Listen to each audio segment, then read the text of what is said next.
I thought it'd be a while before we saw a Texas quarterback have to deal with the amount of pressure that Quinn Ewers had to deal with during his time in Austin. I thought wrong. The expectations for Arch Manning in 2025 are going to make what Quinn Ewers just went through look like nothing.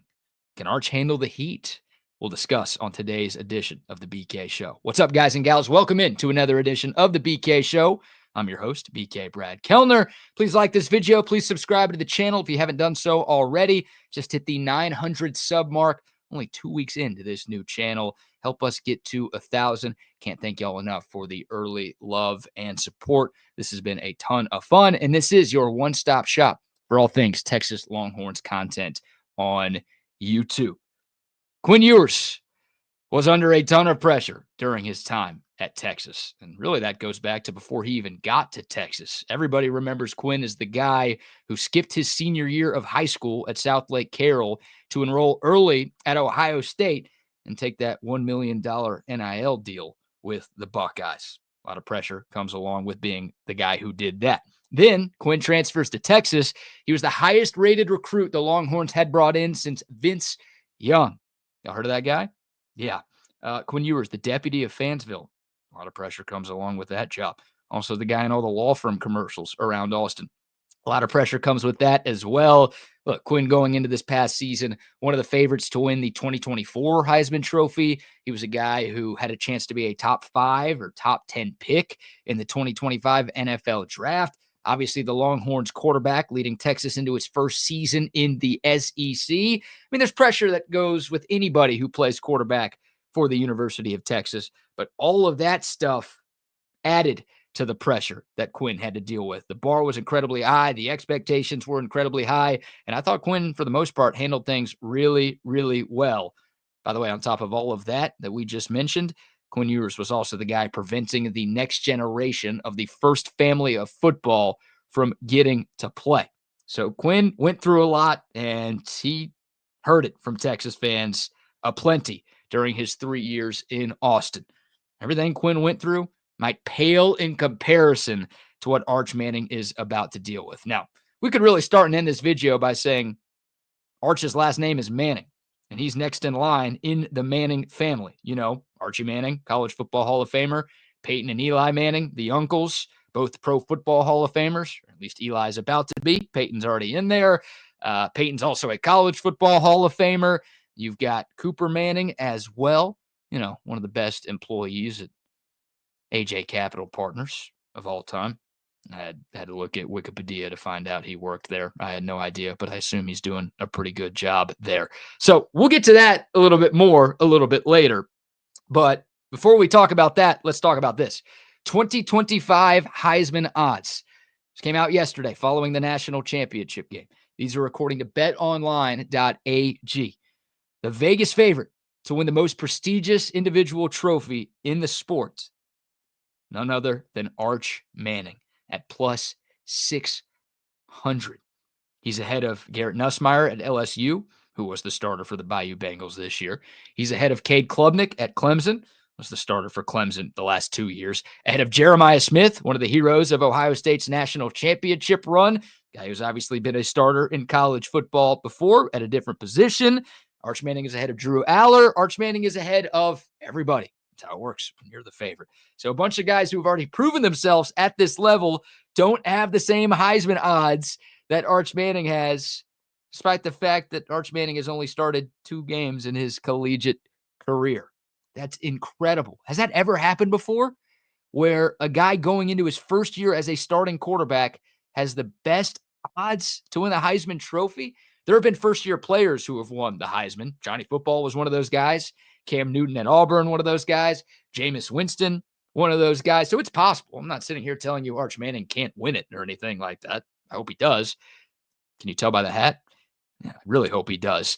But none of those guys were favored to win the award before the season started, right? Like they burst onto the scene out of nowhere, had great years, and boom, they win the award.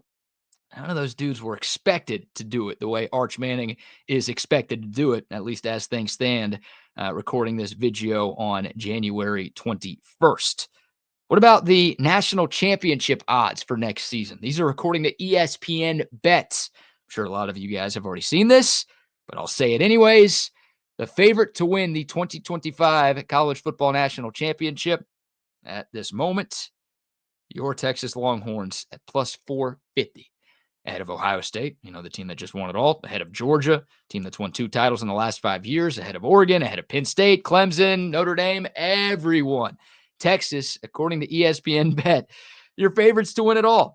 Texas, the team that's losing 9 starters on offense, the team that's losing 5 starters on defense, a team that hasn't won a title since 2005. Yeah, those Longhorns with a first-year starting quarterback. Texas just lost a 3-year starter. They're replacing him with the guy going into his first year as the number 1. And despite that, the Longhorns, the favorites to win the whole effing thing in early 2026. I'm sure y'all have seen plenty of way too early top 25 polls over the last 24 hours and change. Most of the ones that I've seen, not all of them, but like 80+% of the ones that I've seen online have Texas ranked number 1. Most of that has to do with Arch. Again, Texas is losing 9 starters on offense. They're losing some key pieces on defense, they're losing their quarterback, but you've got Arch Manning. So the hype train is real. Now we can go to the last name. Grandson of a college football Hall of Famer, nephew of 2 Pro Football Hall of Famers, son of Cooper Manning. There's a lot of weight that is carried with the Manning name. And I do wonder, little sidebar here, are people going to root for Arch Manning? Obviously, Texas fans are going to root for Arch Manning. That goes without saying. But, most people who don't like Texas don't root for Texas. They don't root for Texas players. I mean, Texas is a very polarizing brand. It's almost like you either love them or you hate them. Most people hate Texas, but people love the Mannings. It's the first family of football. I mean, Peyton and Eli are 2 of the biggest names and faces in sports. Forget just football, in sports. In the Manning cast, they've got their own broadcast for Monday Night Football. These guys are everywhere. Feels like maybe everybody but Patriots fans really likes the Manning family. Are people going to root for Arch Manning? Are people going to root for Texas because they have Arch Manning?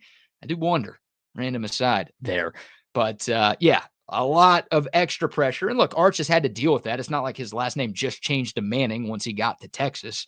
He dealt with that growing up, dealt with that at Isidore Newman High School, was incredibly successful there, was a 5-star recruit, a top 5 player in the country in his recruiting class. Like, he's passed every test with flying colors, and to this point, he has absolutely done a great job of carrying the family legacy and representing that last name very, very well. But, tiny Isidore Newman High School, a little bit different than college football in the SEC.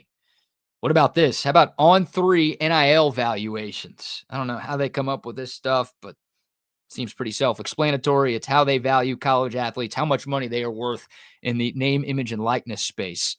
Arch Manning tops that list, valued at $6.6 million. Ahead of everybody else. Number 2, if you're curious, Carson Beck. We know he just signed a big money deal at Miami. Cooper Flagg, the star freshman at Duke, who's probably going to be the number 1 pick in next year's NBA draft, is number 3. Livy Dunn is number 4. I thought she was number 1. I didn't think anybody was dethroning her from that. Livy Dunn, number 4, and then who cares about number 5, 6, whatever. Arch Manning ahead of every other collegiate athlete playing any sport right now. And again, he started 2 games.